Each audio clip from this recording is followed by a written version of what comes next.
ডান দিক দিয়ে নবীরে পাথর মারে। নবীজি, আমার নবীর মা নাই, বাবা নাই, এতিম নবী। একটু শান্তির আশা পাওয়ার জন্য আমার নবী তায়েব দেশে গিয়েছিল, কিন্তু আমার নবী তায়েব দেশে গিয়েও একটু শান্তি পাইল না। চতুর্দিক থেকে বৃষ্টির মতো পাথরের আঘাত আমার নবীর শরীরে আসতেছে। আহারে দুনিয়ার মানুষ, আমার নূর নবীকে চিনলা না। আহারে দুনিয়ার মানুষ, আমার নবীজির জন্য কাঁদলা না। আরে তোমার জন্য, আমার জন্য কান্দেন নবী মদিনা। আল্লাহুম্মা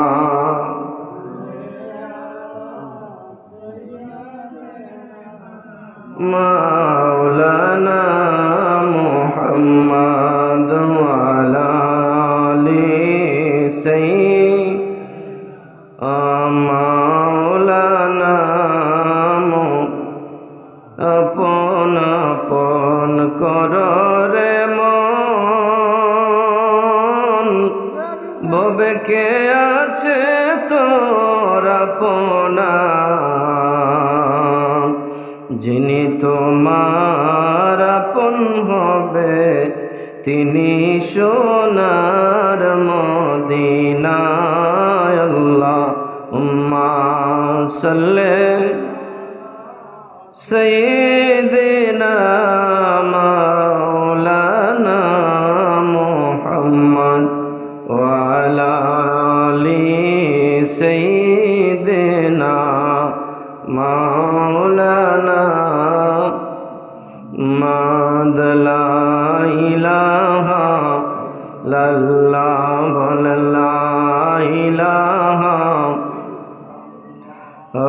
লা ইলাহা লা জোরে লা ইলাহা মাশাআল্লাহ লা ইলাহা ইল্লাল্লাহ লা ইলাহা লা। আল্লাহ আদম হাওয়া বানাইয়া তারে দরাই দিল পাঠাইয়া। আল্লাহ আদম হাওয়া বানাইয়া তারে দরাই দিল পাঠাইয়া। 350 বছর কাদর পরে ক্ষমা, 300 বছর কাদর পরে ক্ষমা আমার নবীর ওসিলায়। লা ইলাহা ইল্লাল্লাহ জোরে লা ইলাহা ইল্লাল্লাহ বল লা ইলাহা ইল্লাল্লাহ বল লা ইলাহা। ও ভাইজান আসিয়া বলে কাল্লাম, তার ফেরাউন দিল কত জ্বালা। বলেন আসিয়া বলে কাল্লাম, তার ফেরাউন দিল কত জ্বালা। আমার আল্লাহ বলেন ও জিবরাইল, আল্লাহ বলে ও জিবরাইল খুলে দাও জান্নাতের তালা। লা ইলাহা ইল্লাল্লাহ বলে লা ইলাহা ইল্লাল্লাহ জোরে লা ইলাহা ইল্লাল্লাহ বলে লা ইলাহা ও বলে লা ইলাহা। লা ভাইজান বহু দূরে মদিনা, আমরা কেমনে যাব জানি না।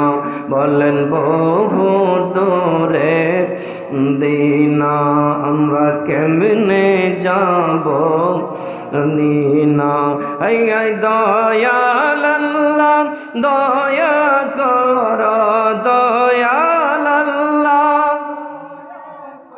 রফুরাও মনের বাসনা লা ইলাহা ইল্লাল্লাহ বল লা ইলাহা ইল্লাল্লাহ জোরে লা ইলাহা লা ইলাহা। কিন্তু গানের আসরগুলোতে মানুষের জায়গা হয় না, কথা বলেন ঠিক নেই? কিন্তু যেই জান্নাতের বাগান, এখানে বসলে সওয়াব হবে। রহমতের ফেরেশতারা এই জান্নাতের বাগানের চতুর্দিক দিয়ে তারা বসে আছে। যারা এই রহমতের বাগানে বসবে, জান্নাতের বাগানে বসবে, ফেরেশতারা যতক্ষণ বসে থাকবে ততক্ষণ পর্যন্ত ওই বান্দাদের জন্য আল্লাহর কাছে ক্ষমা চাইতে থাকবে। কন্যা সুবহানাল্লাহ। হাদিস শরীফে এসেছে জান্নাতের বাগান, কোরআন হাদিসের আলোচনা যেখানে হয় ওই স্থানটাকে জান্নাতের বাগান বলা হয়। এখানে কোরআন হাদিস থেকে আলোচনা হবে, রসুলের জীবনী আলোচনা হবে, এই জন্য ওই স্থানটা জান্নাতের বাগান। বলেন সুবহানাল্লাহ। আল্লাহ রসুলের আদর্শ আমরা অনুসরণ করতে চাই কি চাই না? আল্লাহ বলেছেন লাকাদ কানা লাকুম ফি রাসূলিল্লাহি উসওয়াতুন হাসানা। আমার রাসূলের আদর্শ কেমন ছিল? আমার নবী জীবনে কোনোদিন কোন কাফেরদের কাছ থেকে আমার নবী জীবনে কোনোদিন আমার নবী প্রতিশোধ নিতেন না। কত মার আমার নবী খাইলো ও নবীর উম্মতেরা। তাইফের জমিনে আমার নবীজি গেল ইসলাম প্রচার করার জন্য। আমার নবী যুদ্ধ করার জন্য যায় নাই, কারো কাছে কোনো ব্যবসা করার জন্য যায় নাই, কাউকে আঘাত করার জন্য আমার নবী যায় নাই। আমার নবী একটু শান্তি পাওয়ার আশায়, কেননা মক্কার জমিনে আমার নবীজিকে চতুর্দিক থেকে কাফেররা ষড়যন্ত্র করে আমার নবীকে যদি মারতে পারে পুরস্কার ঘোষণা দেয়।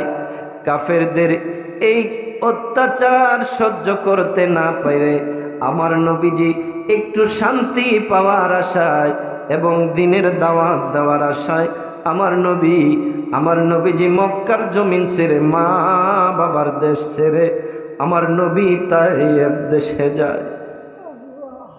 আমার নবীজিকে তাইফের যুবকেরা, তাইফের বৃদ্ধ বাবারা, যারা বৃদ্ধ ছিল, বুড়া বয়সের সাদা সাদা দাড়িওয়ালা বৃদ্ধ বাবারা, তারাও আমার নবীকে চিনল না। তারা যুবকদেরকে লীলায় দিল, এর যুবকের দল, তাকে দেখ মক্কার একটা পাগল তাইফের মধ্যে আসছে, তোরা এই পাগল রে মারতে মারতে তাইফ দেশ সারা করে দে, তাইফে যেন আমরা এই লোকটারে আর না দেখি। এই কথা যখন মুরব্বীরা বলল, যুবক ভাই যারা ছিল, যুবক ভাইয়েরা, ও আমার যুবক ভাইয়েরা, আজকে কারা গো আমার নবীর ভালোবাসা লইয়া এই মাহফিলে বসে আছো? যুবক ভাইয়েরা, আমার নবী যদি আজকেরই বসা কবুল করে, মদিনার জমিন থেকে আমার নবী যদি আজকেরই বসা দেখে খুশি হয়ে যায়, আমার নবী তোমাদের জন্য ফুলসিরাতের গেটে নবী দাঁড়ায়া থাকবে। বাবারা, বন্ধুরা, বলতেছিলাম তাইফের যুবকেরা গো আমার নবীরে চিনে না। আমার নবীজিকে মুরব্বীরা যখন বলল আঘাত করার জন্য, যুবক ভাইয়েরা সকলের হাতের মধ্যে পাথর নিল, পাথর দিয়ে আমার নবীরে সামনের দিক থেকে নবীরে পাথর মারে। একবার আমার নবী যখন পিছন দিকে যায়, আবার পিছন দিকেও নবীরে আঘাত করে, ডান দিক দিয়ে নবীরে পাথর মারে। নবীজি, আমার নবীর মা নাই, বাবা নাই, এতিম নবী, একটু শান্তির আশা পাওয়ার জন্য আমার নবী তাইফ দেশে গিয়েছিল। কিন্তু আমার নবী তাইফ দেশে গিয়েও একটু শান্তি পাইল না। চতুর্দিক থেকে বৃষ্টির মতো পাথরের আঘাত আমার নবীর শরীরে আসতেছে। আমার নবীর সাথে ছিলেন আমার নবীর পালক পুত্র যায়েদ ইবনে হারেস। যায়েদ ইবনে হারেস একবার সামনের দিকে যায়, আরেকবার পিছনের দিকে যায়, আরেকবার ডানে যায়, আরেকবার বামে যায়। যায়েদ ইবনে হারেস মাঝে মাঝে কারো পায়ে গিয়া পড়ে। এরা তায়েফের যুবকেরা, আমার নবীরে আর মারিস না, রে মারিস না। আমার নবী তোদেরকে কোনো কষ্ট দেওয়ার জন্য আসে নাই, তোদেরকে কোনো ব্যথা দেওয়ার জন্য তায়েফে আসে নাই রে তায়েফের যুবক। আমার নবীর মা নাই, বাবা নাই, আমার নবীরে এইভাবে তোরা কষ্ট দিস না রে তায়েফের যুবকেরা। আমার নবীর সাদা জুব্বা মুবারক শরীরের মধ্যে ছিল, মাথা ফাইটা গেছে, শরীরের বিভিন্ন অংশ নবীজির ছুলে গেছে। পাথরের আঘাতে এত কষ্ট, আমার নবীর সাদা জুব্বা মুবারকটা রক্তে লাল লাল হয়ে যায়। আমার নবী কান্দে, বাবু। তায়েফের যুবকেরা চিনল না আমি নবীর, না চিনি আমি নবীর এত কষ্ট দিল। আমি নবী সইলাম, তুমি আল্লাহ ওই কষ্ট তুমি সইয়া নিও। আমার আল্লাহ বলেন, জিবরাইল আমার বন্ধুরে তায়েফের জমিনে মারে রে, আমি আল্লাহ সইতে পারি না। জিবরাইল যা রে তায়েফের জমিনে যা, আমার বন্ধু যদি অনুমতি দেয়, তায়েফের যুবক যারা আমার নবীর উপরে অত্যাচার করেছে, 1 মিনিটে 1 সেকেন্ডের বিনিময় তায়েফের যুবক গুলারে তুই ধ্বংস করে দে। জিবরাইল আসলেন আমার নবীর কাছে। জিবরাইল আমার নবীর কাছ থেকে অনুমতি নিতেছে, হুজুর আপনারে তায়েফের যুবকেরা মারে গো। কেন একবারের জন্য, তায়েফবাসীদের জন্য কেন আপনি একবার বদদুয়া দিলেন না? আপনি যদি একবার বদদুয়া দিতেন, তায়েফবাসীদের নাম নিশানা দুনিয়া থেকে আল্লাহ মুছে দিত। আমার নবী তখন কান্দে, জিবরাইল আমি নবী কেমনে আমার উম্মতদেরকে বদদুয়া দিব রে? আমি নবী কোন বদদুয়া দেওয়ার জন্য দুনিয়ায় আসি নাই, আমি আমার গুনাহগার উম্মতের জন্য আমি নবী রহমত হিসাবে এসেছি। আমার নবী তখন জিবরাইলের কথায় উত্তর দেয়। আমার নবী কয়, না রে জিবরাইল, তায়েফের জন্য আমি নবী বদদুয়া দিতে পারবো না, বরং আমি নবী দোয়া করে দিলাম এই সারা আরবের জমিনে তায়েফবাসীদের জন্য আমি নবী দোয়া করে দিলাম, এই তায়েফবাসীরা আল্লাহর রহমত এবং হেদায়েত পাবে। জোরে জোরে বলেন সুবহান। এই জন্য আমার নবী হলো, আল্লাহ বলেছে, ওয়ামা আরসালনাকা ইল্লা রাহমাতাল লিল আলামিন। আমার নবী হলো রহমত গোটা দুনিয়ার জন্য। আল্লাহ আমার নবীকে রহমত হিসাবে পাঠাইছে। জীবনে কোনোদিন আমার নবী কারো কাছ থেকে প্রতিশোধ দিতেন না। বাবারে, এই হলো নবীর আদর্শ। আর আমরা তো একজন মারলে, একজন একটা বকা দিলে সাথে সাথে তার বাড়িঘরটা পর্যন্ত জ্বালায়া দেওয়ার লাগে পাগল হয়ে যায়। নবীর আদর্শ এটা আসেন না। নবীর আদর্শ আসেন তারা ক্ষমা করে দাও। তুমি যদি তোমার মুসলমান ভাইকে ক্ষমা করে দাও, আমার আল্লাহ তোমাকে ক্ষমা করে দিবে। জুরে জুরে কোন সুবহান। আমার রাসূল, কেন তোমরা হাদিস পড়ো নাই? আমার নবী বলেছে, তোমার এক মুসলমান ভাই অপরাধ করেছে, তুমি যদি তোমার মুসলমান ভাইয়ের দুষ্টুটি অপরাধগুলো তুমি গোপন রাখো, মাফ করে দাও, হাসরের ময়দানে আল্লাহ তোমার দুষ্টুটি, তোমার ভুলগুলো আল্লাহ গোপন রাখবে, তোমার মাফ করে দিবে। জোরে কোন সুবহানাল্লাহ। তাহলে আমরা কেন আমাদের মুসলমান ভাইদেরকে মাফ করতে পারি না? আমরা কেন আমাদের মুসলমান ভাই দুষ্টুটি করলে রাস্তায় রাস্তায় বলে বেড়াই? এই গীবত আমাদেরকে আগে ছাড়তে হবে। মুসলমান গীবত করলে চলবে না। চায়ের দোকানে এখানে সেখানে যেখানে আড্ডা দিতে বসে 2 জন 3 জন 5 জন একসাথে হলেই একজন আরেকজনের বদনাম শুরু করে দেয়। আরে এর কথা আর কইস না, এর মতো খারাপ মানুষ দুনিয়ার জমিনে আর নাই। আছে না নাই? এই বদনামগুলো আমাদেরকে পরিহার করতে হবে। রাসূল বলেছে এই গীবত, আল গীবাতু আশাদ্দু মিনাজ জিনা, জিনার থেকেও খারাপ হলো এই গীবত। তাহলে গীবত আমরা করব নাকি ছাড়বো? গীবত ছাড়বো। আমরা এক মুসলমান আরেক মুসলমানের দুষ্টুটি আরেকজনের কাছে গিয়ে বলবো না। মাশাআল্লাহ, এখন তো ইন্টারনেটের যুগ। আর কিছু কিছু মানুষের কাছে দুষ্টুটি কইলে ইন্টারনেটও লাগে না, ইন্টারনেটেতে বেশি তাড়াতাড়ি এই খবর মানুষের কানে কানে পৌঁছে থাকা। এলাকায় আড়ে একবার যাইব রেলের মাথা, আরেকবার যাইব মিনা মার্কেট, আরেকবার যাইব উত্তর ফাড়া, আরেকবার যাইব দক্ষিণ ফাড়া। যেখানেই যাইব ছায়ের দোকানে বইব আর হের বদনাম কইয়া বেড়াইব। একদিনের ভিতরে খবর ভাইরাল। অথচ যার নামে কইতেছে হ্যাঁ কইলাম কিছুই জানে না। হ্যাঁ, মানুষের দুষ্টুটি এরকম অনেক আছে, সে কিছু করে নাই অথচ তার নামে মিথ্যা অপবাদ দিয়ে সে গ্রামের মধ্যে ছড়াই দিছে। নাউজুবিল্লাহি মিন যালিক। আমরা এই ধরনের গীবত থেকে বেঁচে থাকবো। আল্লাহ যেন তৌফিক দান করেন, সকলে বলুন আমিন। এই জন্য আমার নবী হলেন রহমতের নবী। এই নবীর আদর্শ, যারা আমার নবীর আদর্শ অনুকরণ করবে তারা আখিরাত এবং দুনিয়ায় লাভবান হবে, তাদের কোনো চিন্তা নাই। আমার আল্লাহ বলেছে এই নবীর পক্ষে যারা থাকবে, এই নবীর পক্ষে যারা জীবন দেয় তারা যেন স্বয়ং আমি আল্লাহর পক্ষে জীবন দেয়। কোন সুবহানাল্লাহ। আমার বাবারা, বন্ধুরা, আমার নবীর আদর্শ অনুসরণ করতে হবে। আল্লাহ বলেছেন কুল ইন কুনতুম তুহিব্বুনাল্লাহ ফাত্তাবিউনি ইউহিব্বুকুমুল্লাহ। আমার নবীকে আল্লাহ বলে দেন, বন্ধু গো বলে দেন আপনার উম্মতদেরকে, তারা যদি আমি আল্লাহর ভালোবাসা পাইতে চায়, আল্লাহকে যদি ভালোবাসতে চায়, তাহলে যেন তারা আপনি নবীর অনুসরণ করে। আল্লাহকে যদি ভালোবাসতে চায় তাহলে নবীকে অনুসরণ করতে হবে, আমার রাসূলকে মানতে হবে। আল্লাহ বলেছেন তাহলে রাসূলকে মানলে আমি আল্লাহ তাকে ভালোবাসবো। কোন সুবহানাল্লাহ।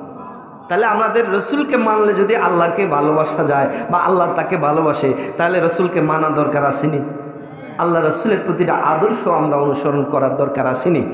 আল্লাহ রসুলের আদর্শ যে অনুসরণ করতে পারবে, রসুল বলেছেন আমার একটা সুন্নতকে যে ভালোবাসলো, মান আহাব্বা সুন্নতি, আমার একটা সুন্নতকে যদি কেউ ভালোবাসে, রসুল বলেছেন ফাকাদ আহাব্বানি, সে আমি রসুলকে ভালোবাসলো। আর যে আমি রসুলকে ভালোবাসলো কানা মাই ফিল জান্নাহ, জান্নাতে হাসরের ময়দানে রসুলকে ভালোবাসার কারণে সে জান্নাতে থাকবে। বলেন সুবহানাল্লাহ। তাহলে রাসূলকে ভালোবাসতে হবে রাসূলের সুন্নত দিয়ে। কি দিয়ে বলেন? কি দিয়ে? সুন্নত দিয়ে। আল্লাহ রসুলের সুন্নত আছে না? আমরা আরেকজন মুসলমান ভাইয়ের সাথে সাক্ষাৎ করি, তার সাথে কথা বলি, কথা বলার সময় হাসি দিয়ে কথা বলা, হাসি মুখে কথা বলা, এটাও রাসূলের একটা সুন্নত। কন্যা সুবহানাল্লাহ। এই সুন্নতটাকে আপনি যদি ফলো করেন, হাসি মুখে কথা বলেন, তাহলে যতক্ষণ এক মুসলমান ভাই আরেক মুসলমান ভাইয়ের সাথে কথা বলবেন ততক্ষণ পর্যন্ত আপনার আমলনামায় সুন্নতের সওয়াব লেখা হবে। আর রাগা কথা বললে এই তোর খবর আছে, রাগ নিয়ে কথা বললে আপনার কি সওয়াব হবে? হাসি মুখে কথা বলবেন, আপনার আমলনামায় যতক্ষণ কথা বলবেন সওয়াব হবে। সুবহানাল্লাহ। এক মুসলমান আরেক মুসলমান ভাই দেখা হয়েছে, মুসাফা করলেন। হ্যান্ডশিপ না, হ্যান্ডশিপ তো একটা খ্রিস্টানদের আবিষ্কার। আজকে হ্যান্ডশিপ করে মানুষ কেমনে করে? এক হাত দিয়ে এমনে করে না, এমনি হইতো না। কি রাসূলের সুন্নত আছে দুই হাত দিয়া এইভাবে হ্যান্ডশিপ করতে হবে, এইভাবে করতে হবে। এটা বলে মুসাফা। আপনি এক মুসলমান ভাই আরেক মুসলমান ভাইয়ের সাথে মুসাফা করলেন, রাসূল বলেছে তোমার দুই হাতের নিচ দিয়া সগীরা গুনাহগুলো জোরে পড়ে যাবে। ইসলামের প্রতিটি কাজের মধ্যে আমাদের উপকার আছে। যেরকম সুবহানাল্লাহ। আরে আমরা তো রাসূলুল্লাহর আদর্শ ভুলে গেছি। রাসূলুল্লাহর আদর্শ যদি আমরা মানতাম তাহলে আমাদের প্রতিটি কাজের মধ্যেই এই ধরনের দুনিয়া এবং আখিরাতের উপকার থাকতো, আমাদের শরীরের জন্য উপকার থাকতো। কোন সুবহানাল্লাহ। এরপরে রাসূলের আদর্শ হলো তুমি যখন খাইবা দস্তরখান একটা কাগজ বা একটা রুমাল এগুলো বিছায় খাও। কেননা তোমার খানার একটা জিনিস যদি তুমি পড়ে যায়, মাটিতে পড়ে গেলে বা অন্য কোথাও পড়ে গেলে তোমার এটা তুলতে ঘৃণা হবে। কিন্তু একটা সুন্দর দস্তরখানায় যদি তোমার বাটটা পড়ে, ওইখান থেকে তুলতে কি আমাদের ঘৃণ লাগবো? না, ওইখান থেকে তুইলা আবার আমরা খাইতে পারবো। কোন সুবহানাল্লাহ। উপকার। তাহলে রাসূলের সুন্নতের মধ্যে উপকার আছে না নাই? প্রত্যেকটা সুন্নতে উপকার আছে। এরপরে আমরা 3 আঙ্গুল দিয়া তো আমরা ম্যাক্সিমাম মানুষ এখন খাই না। ফার্স্ট আঙ্গুল তো আছে, মনে হয় যে বাম হাত থেকে আরো 2টা আঙ্গুল হাওলাত লিয়া মনে হয় 7 আঙ্গুলে খাই। হ্যাঁ, খাওয়ার মধ্যে হচ্ছে আমাদের এই একটা অবস্থা। খাওয়ার মধ্যে বসলে আর হুশ থাকে না, ফ্যাট বইরা মনে হয় ফিটটাও পড়ার দরকার আছে। এরকম ভাবে আমরা খানা খাই, কিন্তু রাসূল বলছে এইভাবে খাইও না, তোমরা যখন খাইবা 3 আঙ্গুলে খাইবা। সুবহানাল্লাহ কইতেন। এবার 3 আঙ্গুলে খাইলে আপনার কি লাভ? আল্লাহ রাসূলের প্রত্যেকটা জিনিসের মধ্যে আমাদের শারীরিক ভাবেও লাভ আছে। আলহামদুলিল্লাহ, এমন একটা ধর্ম আমরা পাইছি। 3 আঙ্গুলে খাইলে আপনার লাভ কি? যে ব্যক্তি 3 আঙ্গুলে খাইবে, সায়েন্স গবেষণা করলো, তার খাবারটা আস্তে আস্তে আস্তে আস্তে পেটের ভিতরে যায়। কারণ অল্প একটু আসে 3 আঙ্গুলে, বেশি খাবার কিন্তু আসে না। আবার 5 আঙ্গুলে দিলে মনে হয় ওই যে বেকুদা যেন কুকুর তুলে এমনি ভাত অতলা করে মারে দিতেছে। কথা কোন ঠিক নেই? তাহলে 3 আঙ্গুলে খাইলে কিন্তু ভাত অল্প যাবে। অল্প গেলে আপনার ভাতটা সুন্দর করে আস্তে আস্তে ভিতরে যাবে, ভিতরে যাবে আস্তে আস্তে। আপনার ধীরে ধীরে খাইবেন, এরপরে দেখা যাবে বেশি খাওয়ার দরকার নাই, অল্পতে আপনার পেট ভরে যাবে। কোন সুবহানাল্লাহ। এই অল্পতে খাইয়া 3 ভাগের 1 ভাগ আপনার ভরবেন, আর বাকি 2 ভাগ আপনি খালি রাখবেন। মনে রাখবেন সব সময়, পেট ভরে খাওয়ার নামই জীবন না। পেট ভরে আমার রাসূল জীবনে কোনোদিন খাই নাই। আল্লাহ রাসূল ইচ্ছা করলে খাইতে পারতেন, কিন্তু খান নাই। আমার নবীর আদর্শ কথাগুলো বলতেছি। আমি প্রথমে আপনাদেরকে সুর দেওয়া হয়তো একটু আলোচনা শুনলাম, কিন্তু আল্লাহ রাসূলের আদর্শগুলো তো আমাদেরকে জানা দরকার আছে। কথা কোন ঠিক নেই? এই জন্য বলতেছিলাম এই কথাগুলো। বিজ্ঞান এবং সায়েন্স, ইসলাম বিজ্ঞানের সাথে সরাসরি সম্পৃক্ত। আমরা গবেষণা করি না, কিন্তু সায়েন্স কিন্তু বসে নাই, তারা ইসলামের প্রত্যেকটা জিনিস নিয়ে গবেষণা করতেছে। 3 আঙ্গুলে খাইলে সায়েন্স রিসার্চ করে দেখে যে ব্যক্তি আল্লাহ রাসূলের 3 আঙ্গুল এইভাবে খায়, তার জীবনে কোনোদিন কোনো ধরনের এই যে বড় ধরনের রোগ, ডায়াবেটিস, এগুলো তার কোনোদিন হবে না। কোন সুবহানাল্লাহ। আর যে 5 হাত আঙ্গুলে খায়, তার শরীরে বিভিন্ন ধরনের রোগ বালায় বাসা বাঁধে। আল্লাহ রাসূলের প্রত্যেকটা জিনিসে বলেন উপকার আছে না নাই? এই যে করোনা গেল, করোনার মধ্যে বেশিরভাগ খ্রিস্টান, হিন্দু এরা মরছে কি লেগা? মুসলমান কম মরছে কে লেগা? কারণ আছে। আর যে কম সংখ্যক মুসলমান মরছে, এগুলো বেশিরভাগ বেনামাজি আছেন। কথা কোন ঠিক কিনা?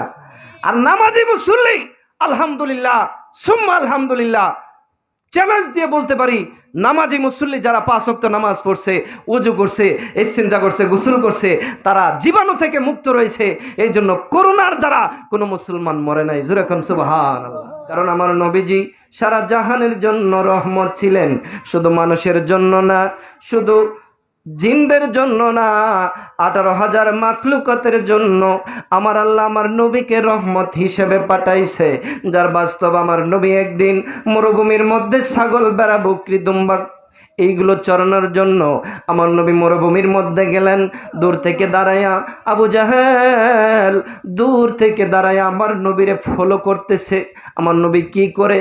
আবু জাহেল তাকায়া দেখে আমার নবী যখন মরুভূমির মধ্যে যখন বেড়া, বকরি, দুম্বাগুলো চড়াই গো, আমার নবীর মাথার উপরে আসমানের মেঘ আইসা নবীরে ছায়া দেয়। আবু জাহেল কয় কি ব্যাপার? এমন আশ্চর্য কাহিনী, আমার ভাতিজা মুহাম্মদ যেই দিকে যায়, আমি আবু জাহেল তাকে দেখি আমার ভাতিজা মুহাম্মদের দিকে। যেই দিকে আমার ভাতিজা যায়, ওই দিকে আকাশের মেঘমালাগুলো আমার ভাতিজার পিছন পিছন যায়। একটু পরে তাকায় দেখি একটা জংলার বাঘ দৌড়ায় আমার ভাতিজার দিকে আসতেছে। আল্লাহু আকবার। আবু জাহেল মনে মনে চিন্তা করলো, জংলার বাঘ আমার ভাতিজার দিকে আসতেছে। আমি মনে করলাম আমার ভাতিজা মুহাম্মদের এবার খবর আছে। মনে করলাম আমার ভাতিজারে জংলার বাঘ আইসা খাবে। আবু জাহেল দূর থেকে দেখা মুস্কি মুস্কি হাসে, আমার নবীরে বাঘে খাবে। আচ্ছা, আপনাদের কি মনে হয় আমার নবীরে কি বাঘে খাইব? জংলার বাঘ দৌড়াইয়া আমার নবীর কদম মুবারকের মধ্যে আইসা গেল। আমার নবীর কদম মুবারক পায়ের মধ্যে আইসা জংলার বাঘ জিহ্বা দিয়ে আমার নবীর কদম মুবারকের মধ্যে ছাড়তে শুরু করছে। আবু জাহেল কয় কি ব্যাপার? বাঘ মানুষ খায়, বাঘের কি খিদা নাইনি? বাঘের কি খিদা নাইনি? বাঘ কেন মানুষ খায় না? আমার ভাতিজা মুহাম্মদ রে কেন বাঘে খায় না? আবু জাহেল দূর থেকে তাকায় দেখতেছে। আবু জাহেল এমনি করে তাকায় দেখে জংলার বাঘ আমার নবীরে খায় না, আমার নবীর কদমে সালাম জানাইয়া জংলার বাঘ আমার নবীর দোয়া লইয়া চলে যায়। জোরে জোরে কন্যা সুবহানাল্লাহ। আমার এমন নবী যে নবীকে জংলার বাঘ কোনোদিন খাবে না, আমার নবীর সালাম দিয়া জংলার বাঘ চলে যায়। জোরে কন সুবহানাল্লাহ। আরে আমার নবী তো দূরের কথা, আমার নবীর আম্মাজান মা আমেনা তিনি বলতেছে আমি যখন ঘর থেকে বাহিরে যাইতাম, যখন আমার ছেলে মোহাম্মদ আমার পেটে থাকতো, ওই সময় আমার কে যেন কানে কানে খবর দিত যে আমার পেটে বলে সন্তান আছে, কিন্তু আমি টের পাইতাম না যে আমার পেটে সন্তান। কারণ অন্য মহিলারা তো পেটে সন্তান হলে পেট উঁচা হয়, কিন্তু আমার তো উঁচা হই না। এটা আল্লাহরই একটা কুদরত। জোরে কান সুবহানাল্লাহ। আমার আল্লাহ তো আমার নবীরে পেটে রাখে নাই, ওই রকম একটা সিস্টেম খালি একটা দিয়া আমার নবীরে কোন রকম রাখছে। যেরকম সুবহানাল্লাহ। কারণ আমার নবী তো অন্যান্য 10টা মানুষের মতো না, অন্যান্য 10 জন মানুষের মতো দুনিয়াতে আসে নাই। আমরা মায়ের লজ্জাস্থান দিয়ে আসি, কিন্তু আমার আল্লাহ অলৌকিকভাবে আমার নবীজিকে আল্লাহ তাআলা মায়ের লজ্জাস্থান ছাড়াই দুনিয়াতে আনছে। সুবহানাল্লাহ। অন্যান্য বাচ্চারা দুনিয়াতে জমিনে মায়ের পেট থেকে বাইর হয়ে ওয়া ওয়া করে কান্দে, কিন্তু আমার নবী মায়ের পেট থেকে বের হয়ে সেজদায় পড়ে ইয়া উম্মতি উম্মতি বলে কান্দে। জোরে কোন সুবহানাল্লাহ। শুধু তাই নয়, আমার নবীর মা আমেনা ডাক দিয়া কয়ে রে দুনিয়ার মানুষ, আমার ছেলে মোহাম্মদ যেই দিন দুনিয়ার জমিনে আসছে, পৃথিবীর কোনো মানুষ আমার ছেলে মোহাম্মদের এই লজ্জাস্থানটা পর্যন্ত কেউ দেখে নাই। কারণ আমি দেখলাম আমার ছেলে যেই দিন দুনিয়ার জমিনে আগমন হইল, জান্নাতের পোশাক পইরা আমার নবী দুনিয়ার জমিনে আইলো। কোন সুবহানাল্লাহ। আরে রহমতে আলম নবী নূরে মুজাসসাম, রহমতে আলম নবী নূরে মুজাসসাম, সাহাবীরা তোর বানাই ওই নবী নবীজির গাম, বলেন সাহাবীরা ওই নবীজির গাম। আমার নবীজির এত সম্মানিত হাজিরিন, আমার নবী আমরা যেইভাবে দুনিয়ার জমিনে আসি গো, আমার নবী এইভাবে দুনিয়াতে আসে নাই। কারণ আমার আল্লাহ জানে আমার বন্ধুর মর্যাদা পৃথিবীর আর কোনো মানুষের সাথে সমান হবে না। কি বলেন, নবীর মর্যাদা আর আমাদের মর্যাদা কি এক সমান? কিন্তু আজকে দুঃখ লাগে, আজকে 1400 বছর পরে আইসাও আমার নবী দুনিয়া থেকে ইন্তেকাল শরীফের পরেও আজকে 1400 বছর 1450 বছর পরেও এক শ্রেণীর মুসলমান তারা বলতেছে নবী বলে আমরা মতো সাধারণ মানুষ। নাউজুবিল্লাহ। জোরে কোন। আমার নবী কি আমাদের মতো সাধারণ? আমার নবীর সাথে কি কোনো তুলনা আছে? নাই। পৃথিবীর কোনো মানুষের সাথে আমার নবীর তুলনা দিলে হবে না। কারণ আমার নবী নিজে এক অতুলনীয় মানুষ। আমার নবীজি হচ্ছে বেমিসাল, যার সাথে কোনোদিন কোনো উদাহরণ চলে না। মা আমেনা বলেন আমার ছেলে মুহাম্মদ যেই দিন দুনিয়ায় আসবে, আমি আমেনা তাকে দেখি আমার ছেলে যখন দুনিয়ার জমিনে আসলো, জান্নাতি পোশাক পরে আসলো। আমরা দুনিয়ার জমিনে আইসা অনেক বড় হওয়ার পরে আমাদের মুসলমানি হয়, সুন্নতে খাতনা করানো হয়। মা আমেনা বলেন আমার বাচ্চা, আমার ছেলে মুহাম্মদ যেই দিন দুনিয়ার জমিনে আসলো গো, আমার ছেলে মুহাম্মদ জান্নাত থেকে সুন্নতে খাতনা করাইয়া দুনিয়াতে আসে। মা আমেনা বলেন এমনি করে একটা ঘটনা, আমার ছেলে যখন পেটে ছিল, আমি তখন রাস্তা দিয়ে হেঁটে হেঁটে যাচ্ছিলাম। রাস্তা দিয়ে হেঁটে হেঁটে যাওয়ার সময় আমি তাকে দেখি জংলার রাস্তার মধ্যে পাথর ছিল, গাছপালা ছিল। জংলার গাছপালাগুলো আমি আমেনারে সালাম জানায়া যাই। কন্যা সুবহানাল্লাহ। আমার নবীজির আম্মা তিনি বলতেছেন যে আমি যদি মাঝে মধ্যে রাস্তা দিয়ে যাইতাম, এমন সময় আমি তাকায় দেখতাম যে রাস্তার দুই পাশের যে গাছপালা, এই গাছপালাগুলো আমি আমেনারে সালাম জানাই। কন্যা সুবহানাল্লাহ। আচ্ছা, আমরা আম্মা রাস্তা দিয়ে গেলে কি গাছে সালাম দেয়? হ্যাঁ নাকি সালাম দেয়নি? আর আমরা তো কই নবীজি বলে আমরার মতো সাধারণ মানুষ। নাউজুবিল্লাহ মিন যালিক। এরা নিজেরাও জানে না যে আমার নবীর মর্যাদা কত, আবার অনেকে জানে কিন্তু মানে না। আমার নবীর এত মর্যাদা। এই যে কিছুক্ষণ আগে আমার ছোট ভাই স্নেহভাজন মাওলানা আল হাসিব তিনি বলে গেছেন যে আমার নবীর গাম মুবারক, আমার নবীর গাম মুবারক থেকে মেশকে আম্বর জান্নাতের যে ঘ্রাণ খুশবু, আমার নবীর গাম থেকে এই ঘ্রাণ পাওয়া যেত। সুবহানাল্লাহ। আমার নবীর গাম মুবারক থেকে এমন সুন্দর সুঘ্রাণ আসতো, জান্নাতে গেলে যেই সুঘ্রাণ আপনারা পাবেন। তাহলে আমার নবীর তুলনা কি মানুষের সাথে দিবেন? সহিহ বুখারীর হাদিস, যে বুখারী হাদিস কেউ অমান্য করার কোনো ক্ষমতা নাই। এই বুখারী শরীফের হাদিসে আসছে, আমার রাসূল একদিন, আমার রাসূলের প্রস্রাব মুবারক, রাসূলের প্রস্রাব কিন্তু পাক, আল্লাহ রাসূলের প্রস্রাব মুবারক বলতে হবে, কিন্তু আপনার আমার প্রস্রাব কি পাক? দুর্গন্ধ, মুতের ডাইলা ঘরে থইলে গন্ধে কাছে জমজনা নাকি?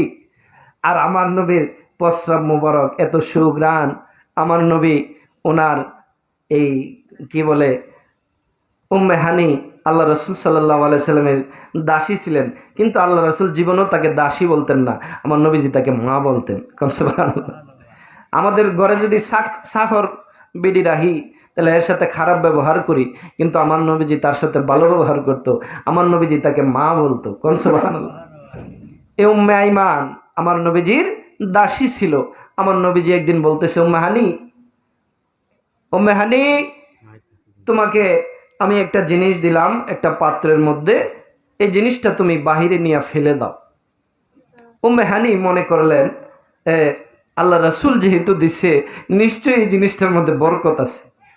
উম্মে হানি দেখলেন আল্লাহ রাসূলের প্রস্রাব মোবারক থেকে যেন আতরের সুঘ্রাণ আসতেছে। কন্যা সুবহানাল্লাহ। উম্মে হানি চিন্তা করলো যে এ বুখারীর হাদিস, কিন্তু এটা অবিশ্বাস করার কোনো ক্ষমতা নাই, ঈমান চলে যাবে। উম্মে হানি চিন্তা করলো যে এত সুঘ্রাণ আসতেছে, নিশ্চয়ই এটা কোনো দামি কোনো শরবত হবে। হ্যাঁ, উম্মে হানি কই, এটা আমি বাইরে ফেলাই দিয়ে কি করবো, এটা আমি খায়ালাই। সুবহানাল্লাহ। উম্মে হানি আমার নবীর প্রস্রাব মোবারক উম্মে হানি খায়া ফেললো। সকালবেলায় আমার নবীজি উম্মে হানি রে ডাকতেছে, রে উম্মে হানি এইদিকে আসো। উম্মে হানি, তোমার রাত্রিবেলা কিছু জিনিস দিয়েছিলাম বাহিরে ফালানোর জন্য। উম্মে হানি রে বলো, আমার এই জিনিসটা বাইরে ফালাইছিলানি? উম্মে হানি কয়, হুজুর আমি মনে করলাম এটা মনে হয় দামি কোনো শরবত হবে, এর থেকে দেখলাম আতরের ঘ্রাণ আসতেছে, বেহেশতি সুঘ্রাণ আসতেছে। হুজুর আমি এটার দামি আতর শরবত মনে করে গো আমি উম্মে হানি এই জিনিসটারে খায়া ফলাইছি। আমার নবী তখন কয়, উম্মে হানি রে কি করলি? কারণ এটা তো আমার প্রস্রাব মুবারক দিয়েছিলাম। উম্মে হানি কয়, হুজুর আল্লাহর কসম করে বলি, আমি যে এটা খাইলাম আমার কাছে একবারের জন্য প্রস্রাব মনে হয় নাই, আমার কাছে মনে হইল পৃথিবীর সব থেকে দামি শরবত আমি খাইছি। আমার নবীজি তখন ডাকে, আরে উম্মে হানি, আমি রাসূলুল্লাহর প্রস্রাব মুবারক যার পেটের মধ্যে গেছে, যার সিনাই গেছে, যার শরীরের মধ্যে ঢুকছে, আমি রাসূল কথা দিলাম রে, এই পেট কোনোদিন জাহান্নামের আগুন দিয়া কোনোদিন জ্বলবে না। ইয়া রাসূলুল্লাহ, ইয়া হাবিবাল্লাহ, ইয়া রাসূল লাই আমার মরণের নিদান কালে তাকিয়ে নবী গো আমার শিয়রে, আমার মরণের নিদান তাকিয়ে নবী গো আমার শিয়রে, দেখিব আপনাকে নয়ন বরিয়া, দেখিব আপনাকে নয়ন বরিয়া। ইয়া রাসূলুল্লাহ বাল্লা, ইয়া রাসূলুল্লাহ আল্লাহ মুনকার নাকির আসিয়া সওয়াল করবে বসায়া দিয়েন গো নবীজি পর্দা উঠায়া মুনকার নাকির আসিয়া সওয়াল করবে বসায়া দিয়েন গো নবীজি পর্দা উঠায়া সালাম করিব কদম দরিয়া সালাম করিব কদম দরিয়া ইয়া রাসূলুল্লাহ ইয়া রাসূলুল্লাহ। আমার বাবারা বন্ধুরা, এই নবীর আদর্শ আমাদেরকে বাস্তবায়ন করা দরকার। এই নবী যা আমাদেরকে বলেছে প্রতিটা জিনিস আমাদের শরীরের মধ্যে উপকার আছে না নাই? সবগুলো উপকার। আপনি ইসলামের কোন জিনিসটারে ভুল ধরাইতে পারবেন? আজকে থেকে 1400 বছর ধরে খ্রিস্টানরা, কাফেররা, সায়েন্স তারা রিসার্চ করে দেখতেছে ইসলামের কোনো ভুল তারা পায় নাই। কারণ আল্লাহ সর্বপ্রথম কোরআনের সূরা বাকারার মধ্যে আল্লাহ চ্যালেঞ্জ দিছে, কফাল্লে ভুল ধর। কোরআনের মধ্যে কি কোনো ভুল আছে? কাফেররা পর্যন্ত এটা ভুল ধরতে পারে না। আল্লাহ সর্বপ্রথম কোরআন শরীফের সূরা বাকারার মধ্যে আল্লাহ বলছে আলিফ লাম মিম যালিকাল কিতাবু লা রাইবা ফি। এটা এমন একটা কিতাব যে কিতাবের মধ্যে কোনো সন্দেহ নাই। না আছে? আছে? নাই। এই কিতাবের মধ্যে কোনো সন্দেহ নাই। কারণ ইহুদি খ্রিস্টানরা তারা কোরআন নিয়ে রিসার্চ করে তারা প্রমাণ পাইছে যে কোরআনের প্রতিটা কথাই সত্য। জোরে জোরে কোন সুবহানাল্লাহ। এই জন্য আমরা কোরআন মানব, কোরআনকে ফলো করব, আল্লাহ রসুলের সুন্নত মানব। আল্লাহ রসুলের প্রত্যেকটা সুন্নত আমাদের সমাজের জন্য, আমাদের শরীরের জন্য উপকার। প্রত্যেকটা জিনিস আল্লাহ রসুল আমাদেরকে যেই সুন্নতগুলা দিয়েছেন, এই সুন্নতগুলা আমাদের দুনিয়া এবং আখিরাতে আমাদের জন্য উপকার, হাসরের ময়দানেও আমাদের উপকার।